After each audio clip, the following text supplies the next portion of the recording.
¿Cuántos de ustedes recuerdan qué significa la reconciliación? Ese término de la reconciliación. Decíamos que hay una enemistad entre Dios, entre el hombre, mejor dicho, y Dios, por causa del pecado. Esa barrera del pecado fue removida por el Señor Jesucristo en su sacrificio e hizo posible que el hombre y Dios se reconciliaran. Es decir, es como decir cuando hay dos personas que están enemistadas, ¿verdad? Dos personas que por alguna razón se han distanciado, han cerrado la comunicación, se han vuelto enemigos. Es necesario que haya una reconciliación. Y generalmente entre los seres humanos, la reconciliación viene por medio del perdón, ¿verdad? Cuando el que ha ofendido pide perdón y dice, mira, perdóname, te ofendí, no quiero ser tu enemigo, quiero que seamos amigos, quiero que nuestra relación se restaure. Y de esa manera, a través del perdón, las personas se reconcilian. Esto se da mucho también en los matrimonios. Cuando ha habido ofensa del esposo o la esposa, entre padres e hijos, de igual manera, entre amigos, entre hermanos, dentro de la iglesia, el perdón es el que facilita quitar de por medio la culpa o la ofensa, y a eso se le llama reconciliación. En el caso del Señor, en materia de salvación, Cristo fue a través de su sacrificio el que quitó de por medio el pecado que nos dividía o nos separaba de Dios, y ahora nosotros hemos sido reconciliados con Él. Hemos leído algunos versículos y voy a recordar uno de ellos que encontramos les pedí que compraran un cuaderno, que trajeran una página para anotar los versículos, los temas, para que ustedes puedan repasarlos posteriormente. Segunda de Corintios capítulo 17 dice, de modo que si alguno está en Cristo, nueva criatura es, las cosas viejas pasaron, he aquí, todas son hechas nuevas. Y todo esto, dice el versículo 18, proviene de Dios, quien nos reconcilió consigo mismo. ¿Por quién? ¿Cómo dice su Biblia? Dice, por Cristo, y nos dio el ministerio de la reconciliación. Así como usted y yo encontramos el reconcilio con Dios por medio de la obra de Cristo, y ahora estamos reconciliados, somos amigos de Dios, hijos de Dios, siervos de Dios, estamos caminando en amistad con Él, en comunión con el Señor. Ahora que hemos sido reconciliados con Él, también el versículo dice que a todos los que hemos sido reconciliados en Cristo, Dios nos ha dado el ministerio de la reconciliación. Quiere decir de que usted y yo ahora también podemos llevar ese mensaje de reconciliación y decirle, contarle a toda persona, a los amigos, los familiares, los que están alrededor nuestro, decirles, necesitas reconciliarte con Dios. Le preguntará a la persona, pero ¿cómo? ¿Cómo me voy a reconciliar con Dios? Por medio de la fe en Jesucristo. Cuando creemos en Él, entonces esa amistad o esa relación con Dios es restaurada. Entonces hemos hablado de la reconciliación. El otro término que hemos también hablado es el término de la redención. La palabra redención significa que hemos sido comprados por un alto precio. Usted y yo valemos la sangre de Cristo. La salvación, hermanos, aunque es por fe, usted no tiene que pagar ni hacer buenas obras, ni pagar dinero, ni ninguna otra cosa que sea como una acción humana para la salvación. No la podemos adquirir de esa forma. La adquirimos por gracia, porque el Señor pagó el precio. Pero el hecho de que usted y yo no tengamos que pagar por la salvación no significa que la salvación no tenga un alto costo. ¿Cuál es el costo de la salvación? El costo de su alma. Quiero que piense en ello. Ahora usted está en Cristo, ahora somos hijos de Dios, ahora somos parte de la iglesia de Cristo, estamos, hermanos, como miembros de la familia de Dios, pero esa posición y esa bendición de estar ahora como parte de la familia de Dios tuvo un alto costo. Y ese costo lo podemos recordar aquí también en la primera carta de Pedro, primera de Pedro capítulo 1, versículo 18. Primera de Pedro 1, 18 dice: sabiendo que fuisteis rescatados, o sea, comprados, rescatados por precio, de vuestra vana manera de vivir, la cual recibisteis de vuestros padres, no con cosas corruptibles, como oro o plata. O sea que usted y yo valemos más que el oro, más que la plata de este mundo, sino, dice, mediante, ¿el qué? Sino con la sangre preciosa de Cristo, como de un cordero sin mancha y sin contaminación. O sea, es el sacrificio de Cristo, la sangre que Él derramó en la cruz del Calvario, el precio a través del cual Él, con su vida, hermanos, compró su alma, compró mi alma. Entonces nosotros valemos la sangre de Cristo. Dios nos estimó tanto, dice la Biblia, de tal manera Dios nos amó, que no escatimó haber dado lo más grande que Él tenía, la vida de su Hijo, en rescate o para pagar el precio de nuestro rescate, y a eso se le llama redención. Hemos sido comprados por precio. Así que antes estábamos en el mercado de los esclavos. Esa es una ilustración que se usa, porque en el tiempo bíblico, aún en el Antiguo Testamento, y en el tiempo de la época apostólica, habían esclavos. Tristemente, eso ha habido casi en toda la historia humana. El hombre ha esclavizado a otro, y a veces por dinero o por que estas personas se dediquen a un servicio, a una labor que prácticamente no es solamente por pagarle un salario, sino ya como una pertenencia. En la época bíblica existía eso, en la compra y venta de esclavos. En los mercados, habían mercados especialmente destinados para que ahí los vendedores que habían comprado esclavos probablemente por costo a un precio económico, o porque la persona le debía dinero y no podía pagarle, se convirtió en el esclavo de la persona. De diferentes maneras la persona llegaba a esa condición. Ahí en los mercados se compraban y se vendían esclavos. El que lo compraba tenía que pagar un precio. ¿Recuerdan ustedes con cuántas monedas vendió Judas al Señor? ¿Recuerdan? Por 30 monedas de plata. Eso fue lo que Judas fue a depositar para vender a su maestro. 30 monedas de plata. Era el precio con el cual se compraba un esclavo en el tiempo pasado.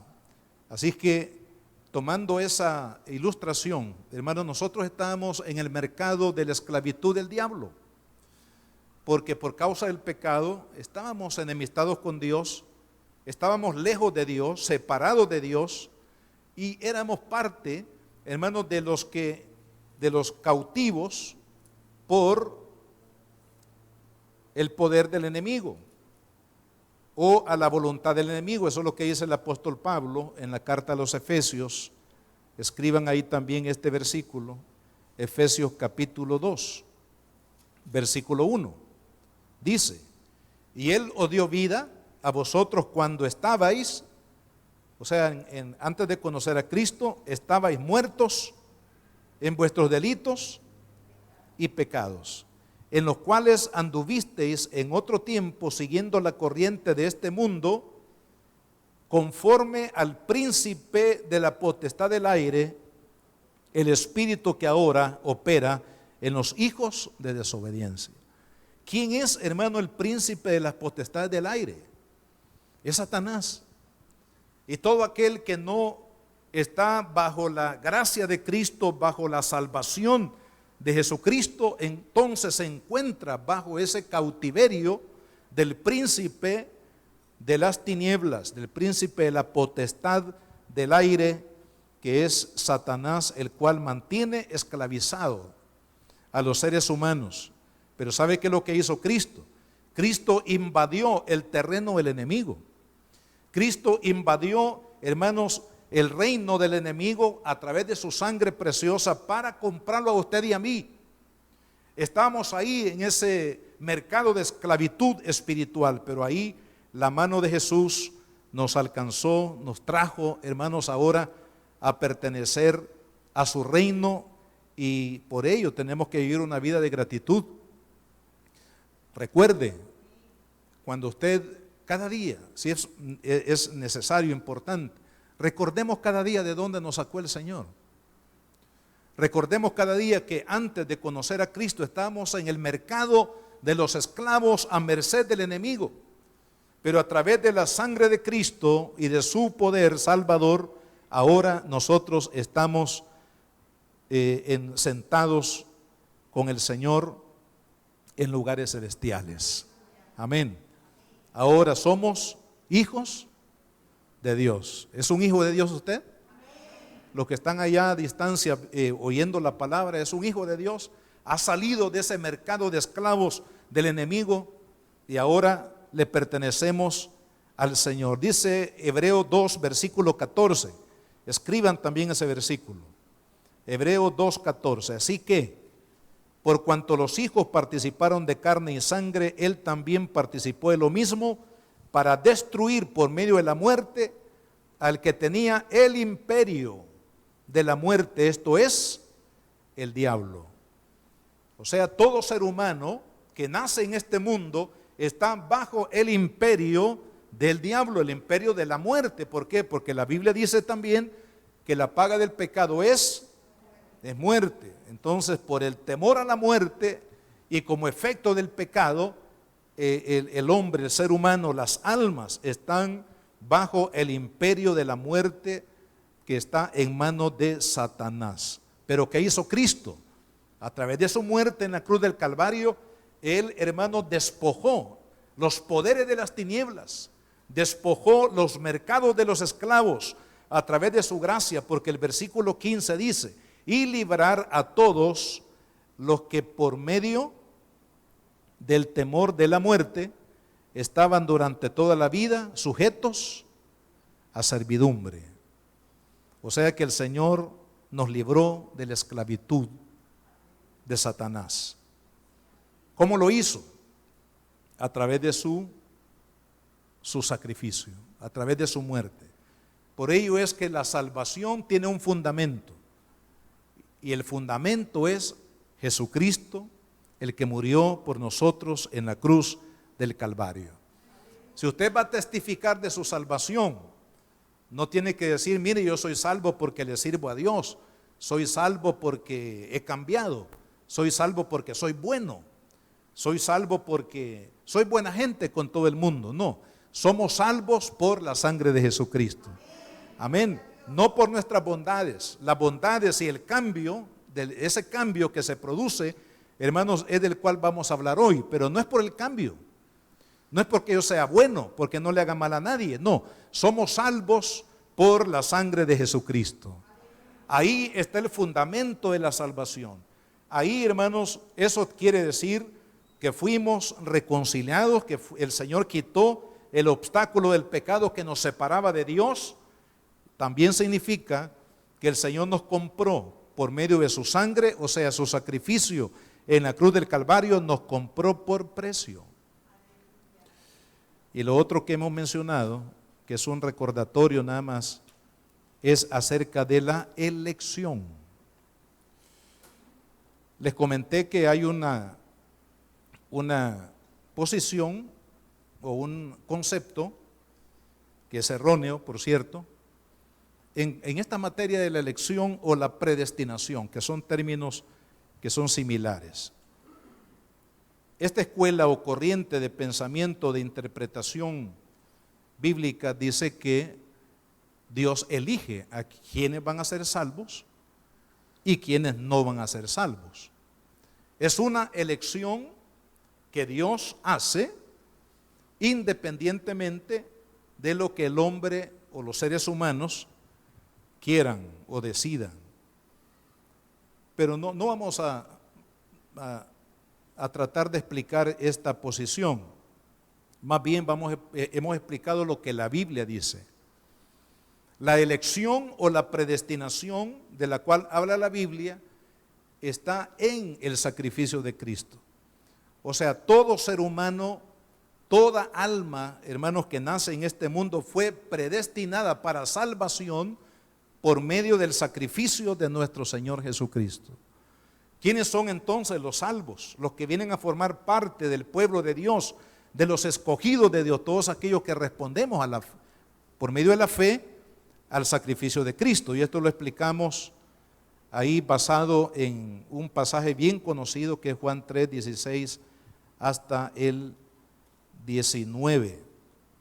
Ahí está claramente que el Señor nos amó a todos, lo amó a usted, me amó a mí, amó a todos los que están en los continentes del mundo, Asia, Europa, África, América, las etnias que aún no han sido alcanzadas con el Evangelio, a todos. Él nos escogió, Él nos salvó, Él nos predestinó para salvación por medio del sacrificio de su Hijo. Y es la fe la que hace la diferencia ahí. ¿Por qué? Porque Juan dice, porque de tal manera amó Dios al mundo, o sea, a todas las personas del mundo, que ha dado a su Hijo, que es el medio para la salvación, es el único medio para ser salvo, ha dado a su Hijo unigénito para que todo aquel, ahí viene la diferencia. ¿Por qué unos serán salvos y otros no? Por la respuesta del hombre, por la fe del hombre, por la fe de la persona al milagro o a la obra de Cristo en la cruz del Calvario. Eso es lo que hace la diferencia. No es Dios el que elige de manera arbitraria, como algunos dicen, quién va a ser salvo y quién va a ser condenado. No, es el hombre el que debe de responder, porque hemos mencionado que el hombre tiene libre albedrío, es decir, el hombre es capaz de decidir lo que es bueno y lo que es malo. Es el hombre el que va a decidir el destino eterno de su alma. Si alguien quiere perderse eternamente, hay personas que lo saben y dicen, la verdad es que no me importa eso, si me pierdo, me pierdo. Y hay algunos que hacen hasta bromas, allá nos vamos a ver con el chero tal, dice el amigo tal que nos veíamos en las parrandas, allá nos vamos a ver en el infierno. Personas que se burlan de la palabra de Dios, que no creen a la palabra, pero es la fe la que hace la diferencia.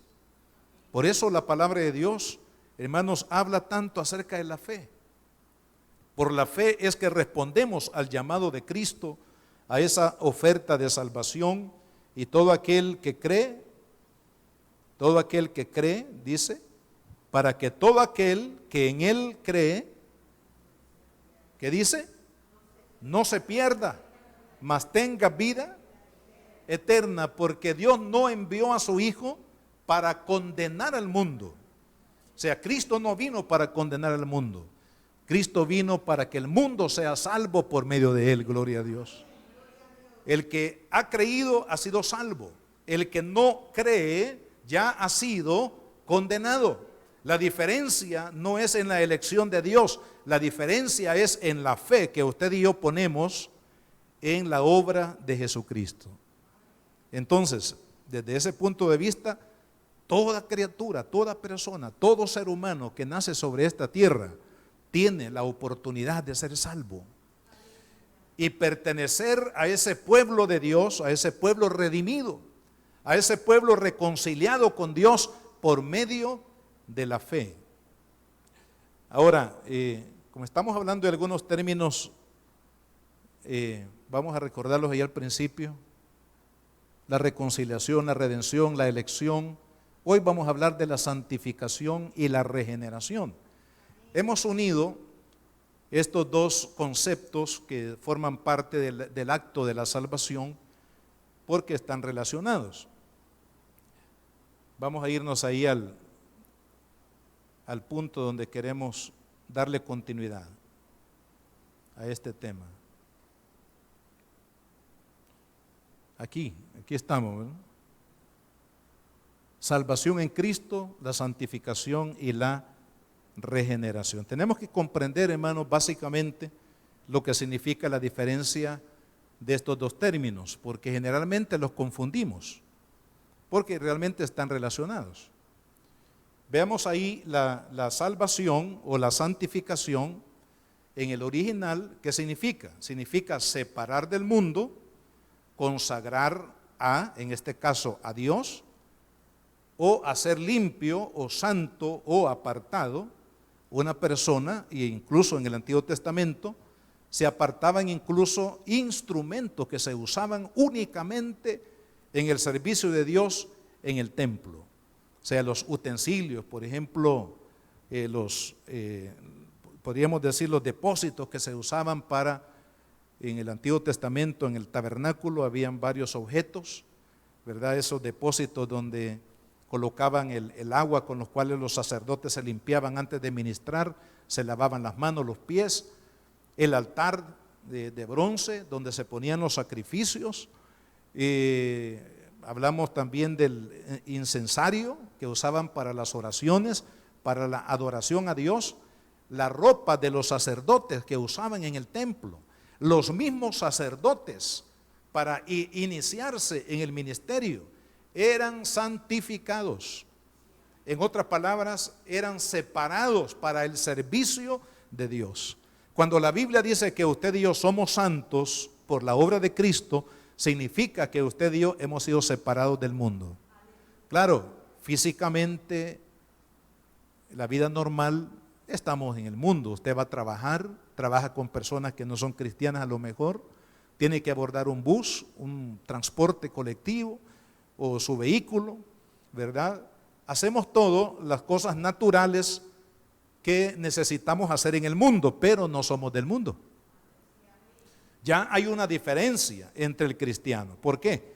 Porque cuando usted aceptó a Cristo, el Señor lo santificó, y este proceso de la santificación es un proceso que no termina, un proceso de purificación, de limpieza, hasta que lleguemos a la presencia del Señor. Entonces la santificación tiene que ver con ese apartado para Dios. En el momento que aceptamos la gracia de Cristo en nuestra vida, Dios nos separa para Él, para su servicio, y vamos a ver un poquito adelante algunas otras cosas que tienen que ver con la santificación.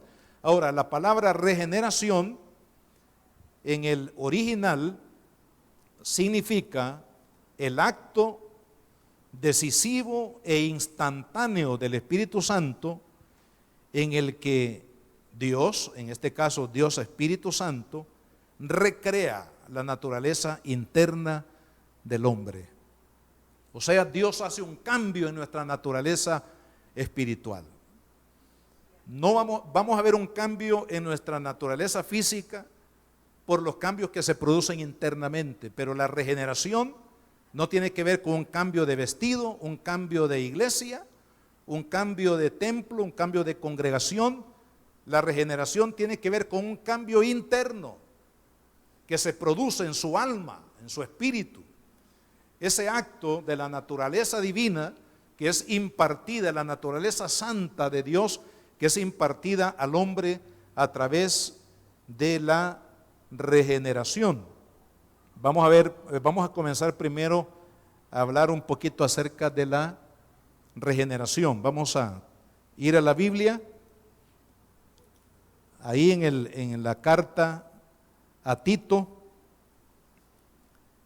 capítulo 3, versículo 5. Podemos leer del 4 para comprender bien la idea.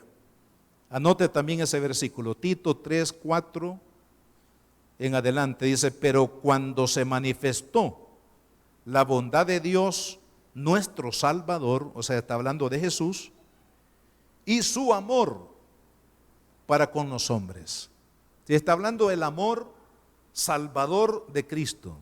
Versículo 5, nos salvó, no por obra de justicia que nosotros hubiéramos hecho, sino por su misericordia. Nota ahí, hermano, que somos salvos. ¿Por qué? Por la misericordia. ¿Qué es misericordia? Es el amor de Dios para nosotros.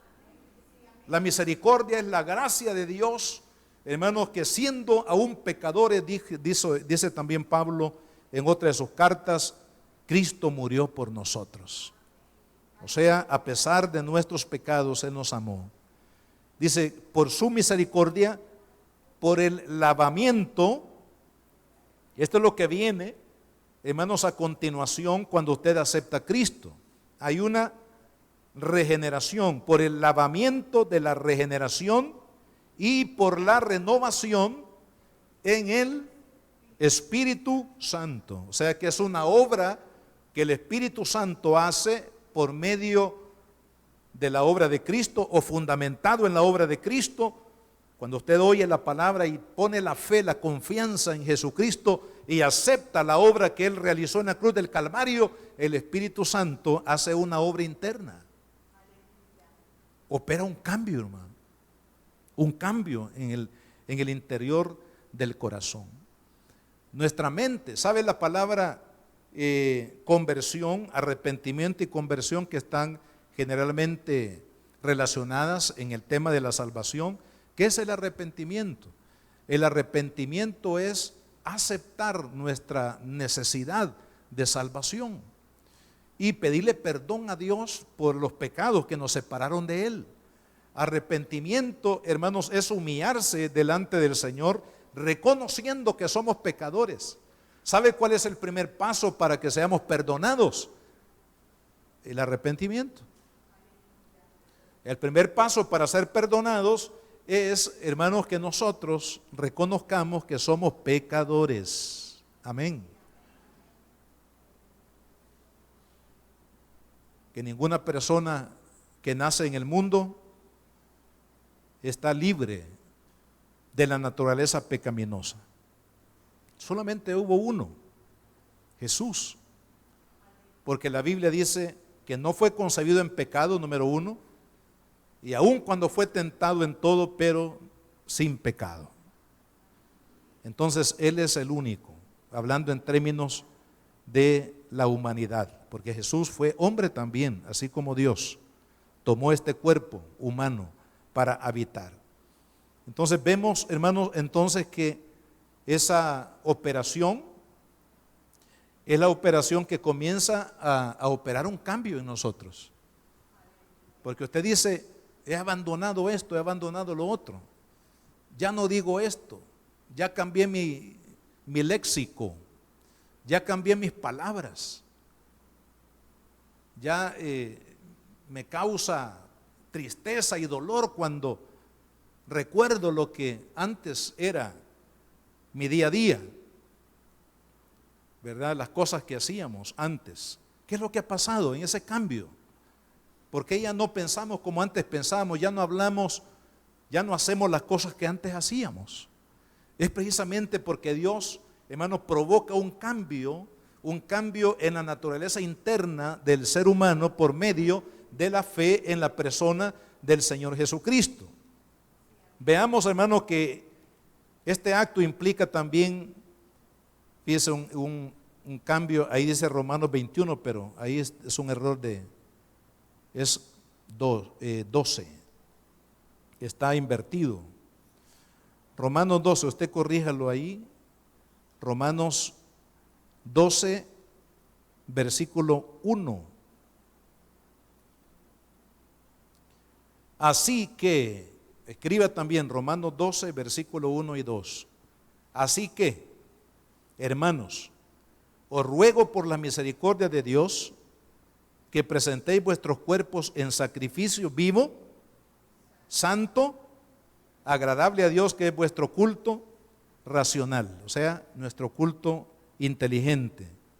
No os conforméis a este siglo, sino que dice, sino transformaos por medio de la renovación de vuestro entendimiento. Hermano, ese entendimiento que antes no podía concebir a Dios, ese entendimiento que antes no podía concebir ser un hijo de Dios o ser un creyente.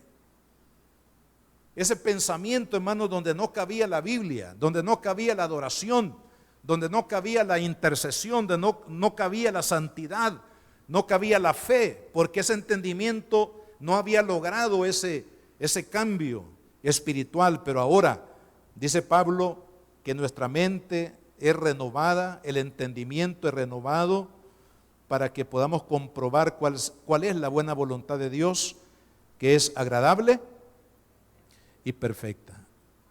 Ahora tenemos la mente de Cristo, dice también Pablo. Amén. O sea que ahora pensamos como Cristo, pensamos en el reino, hermano.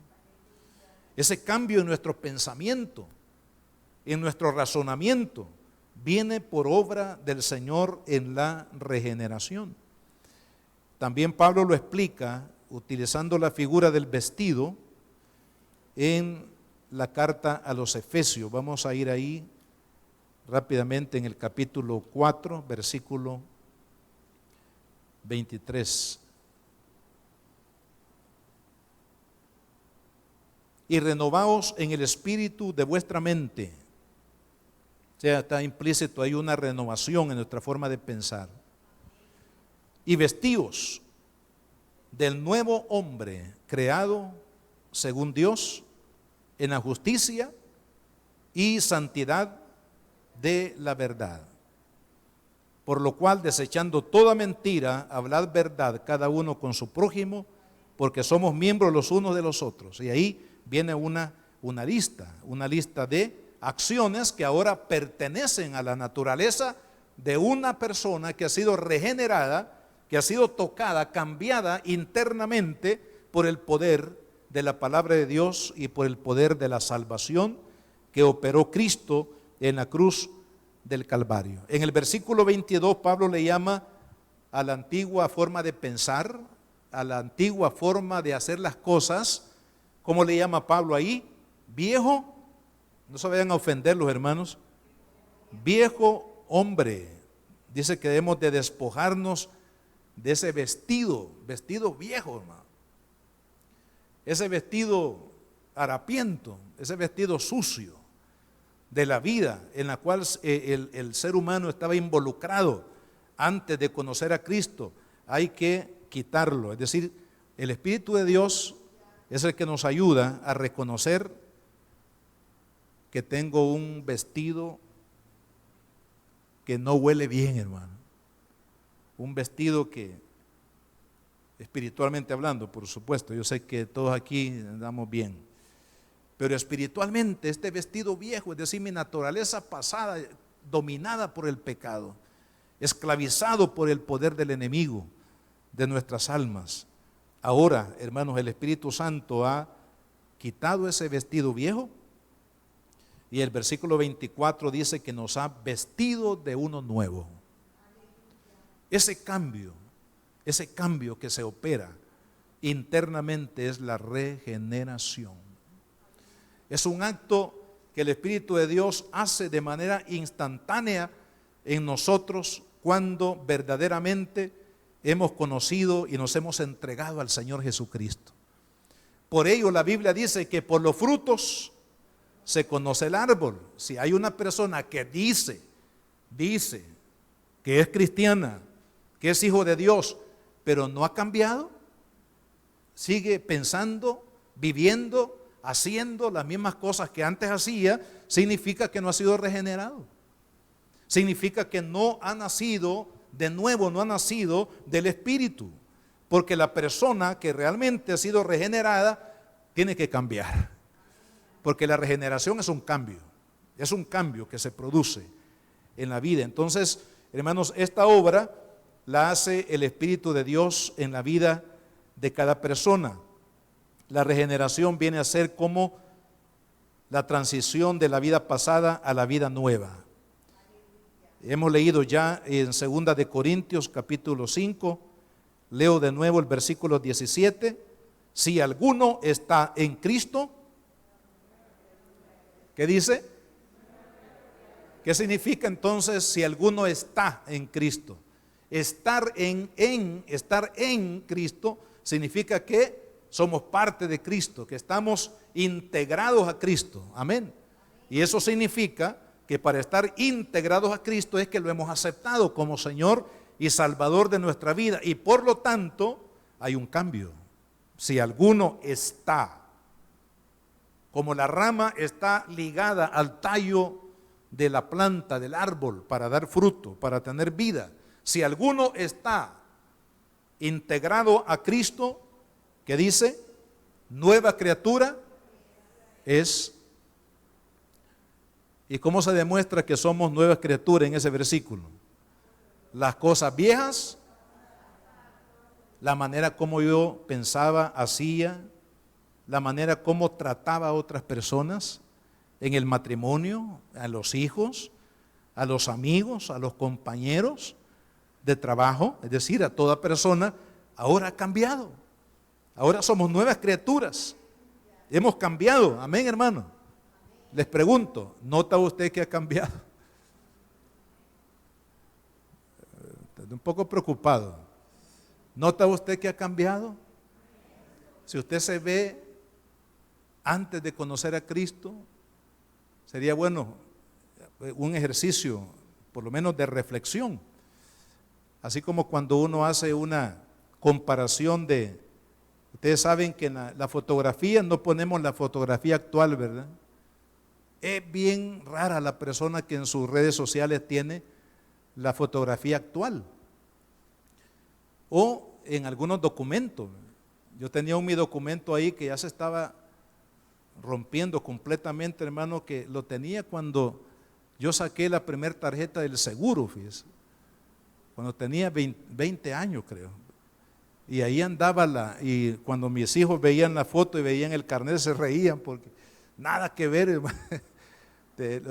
La forma, la fotografía de hace varios años atrás no es la misma. Ha habido un cambio.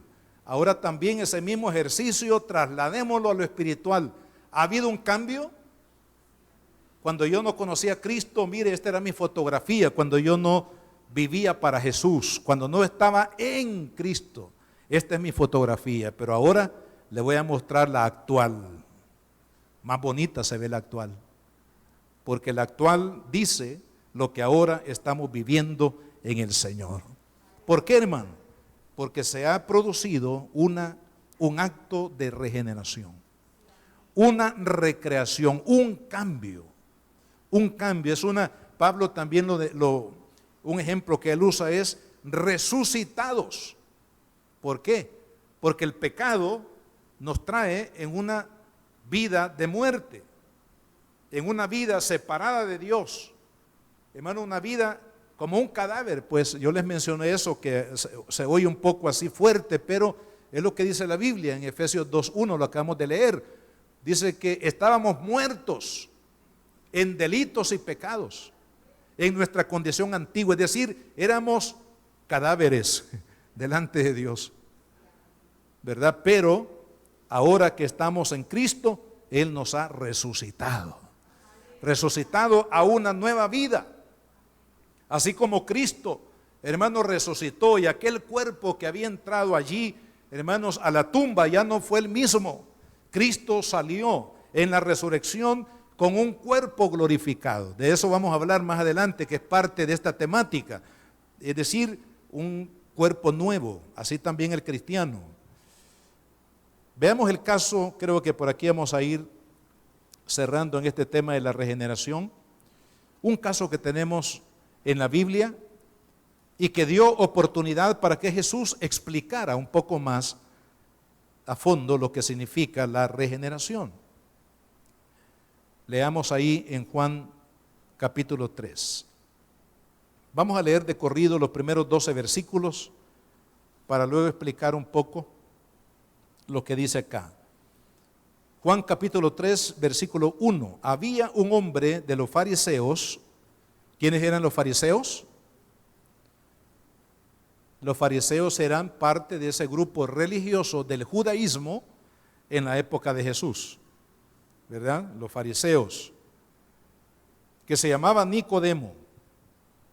Nicodemo era uno de los fariseos, es decir, pertenecía a este grupo del judaísmo, un principal entre los judíos. Este vino a Jesús de noche y le dijo. Ahora la pregunta es ¿por qué llegó de noche? Que ya no quería que nadie lo viera, dicen algunos, porque él era un fariseo. Como un fariseo va a ir a buscar a un maestro que es rechazado por los fariseos, que es rechazado por la mayor parte de personas religiosas de Israel? Y como un maestro va a ir a buscar, un maestro de la calidad de Nicodemo, va a ir a buscar a Jesús. Probablemente lo hizo por vergüenza, dicen algunos. Otros dicen que probablemente lo buscó de noche porque era un momento en el cual podía él expresarle a Jesús todo lo que había en su corazón. Como sea el caso, dice que de noche vino y le dijo, Rabí, ¿qué significa la palabra Rabí? Maestro. O sea que Jesús era reconocido entre la sociedad como maestro, porque era un término, el término Rabí era un término muy especial que solamente se le otorgaba o se distinguía a una persona que se consideraba realmente maestro en el contexto de la cultura judía. Rabí, sabemos que has venido de Dios como maestro. Vea qué lindo, porque este hombre, aunque no se había entregado a Jesús, pero algo le decía a él que Jesucristo era diferente. La palabra de Cristo, la presencia del Espíritu Santo en él. Este hombre, hermanos, supo que Jesucristo había venido de Dios, que no había nacido en las escuelas del fariseísmo como él. Había algo diferente en Jesús. Claro, él es Dios. Vea lo que dice como justificación o explicación. Porque nadie puede, esta es la carta de presentación por la cual Nicodemo entendió la diferencia de Jesús como maestro, porque nadie puede hacer estas señales que tú haces si no está Dios con él. ¿Cuáles señales serían? Bueno, tendríamos que leer los capítulos anteriores, especialmente el capítulo 2. Ahí se hablan de algunos milagros del Señor.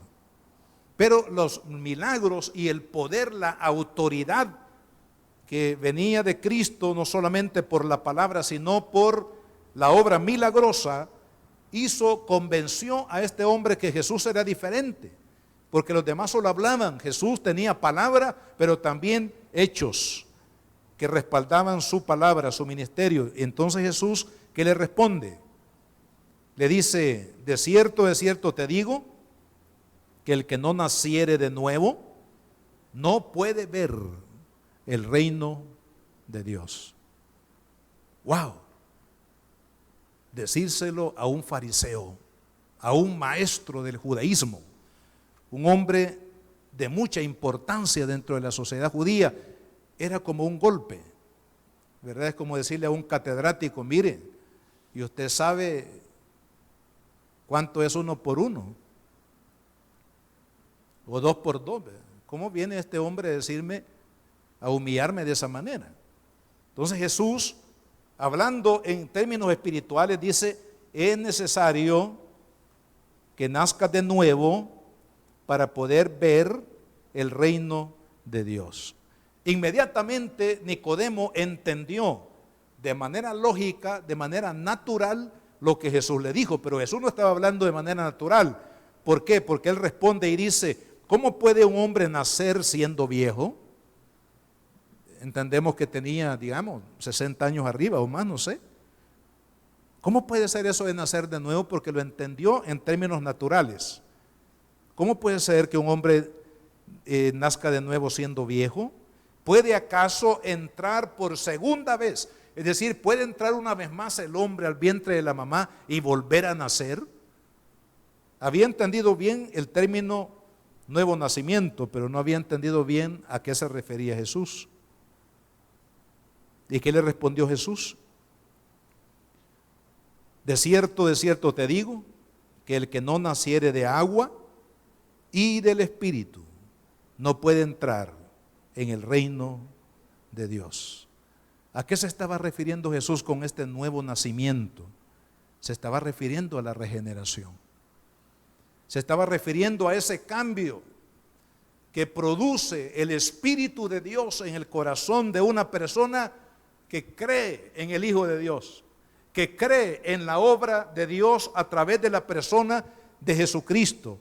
Eso es lo que trae el nuevo nacimiento, es decir, los elementos que Dios usa para esa transformación, para esa regeneración, es el agua, que probablemente signifique la palabra, y la obra del Espíritu Santo. Siempre, hermanos, vemos ese, yo le llamo binomio en términos de matemática, el binomio, la palabra y el Espíritu.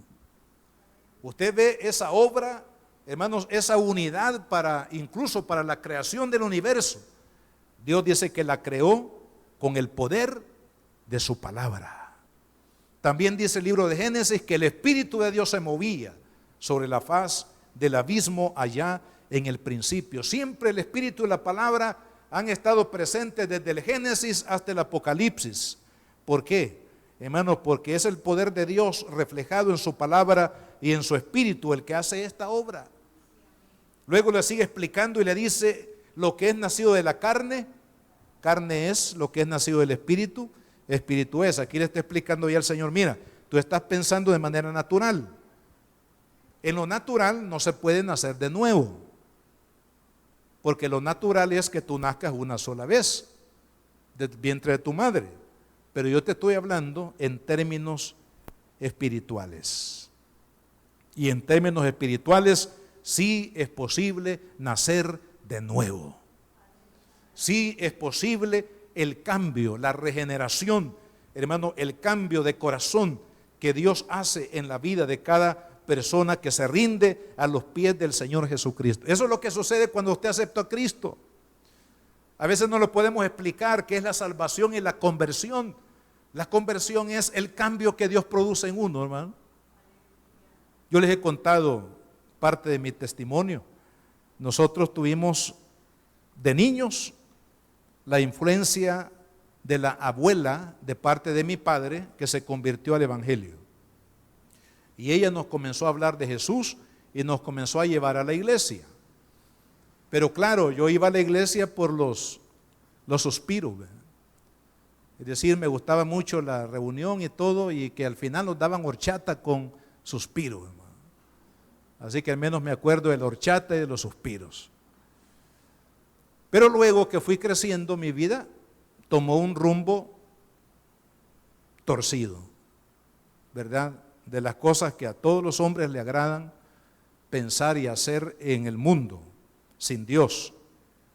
Pero a los 17 años yo tuve un problema que me hizo hacer un alto. Y ese fue como para mí el parteaguas de mi vida, ese día, porque el Señor me hizo cambiar mi mente.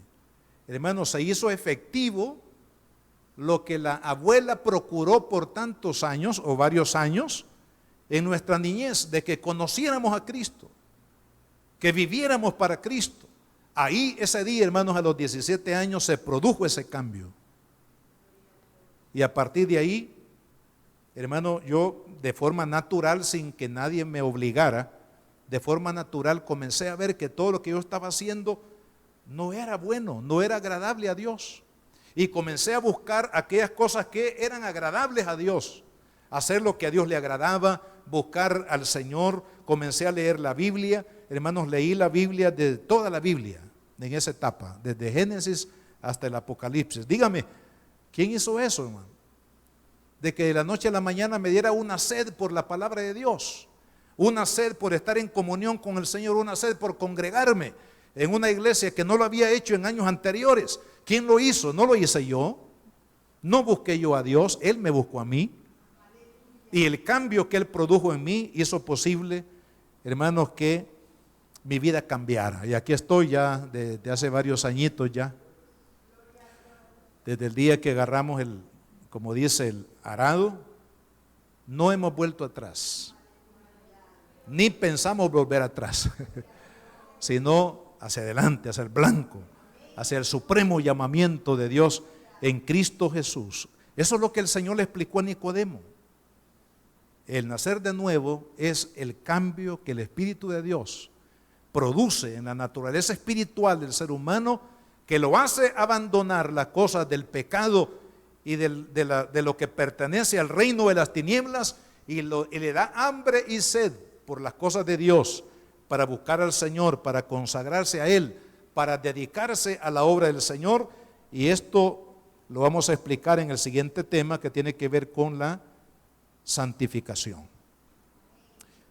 Termino con esto. ¿Cuáles son los agentes de la regeneración que menciona la Biblia? Uno, la base de la regeneración es el sacrificio de Jesucristo.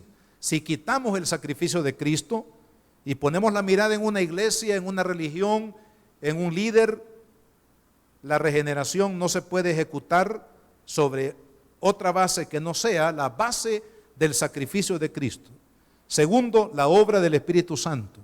Y tercero, el poder de la palabra de Dios. ¿Y cuál es mi participación en ello? La fe. La fe.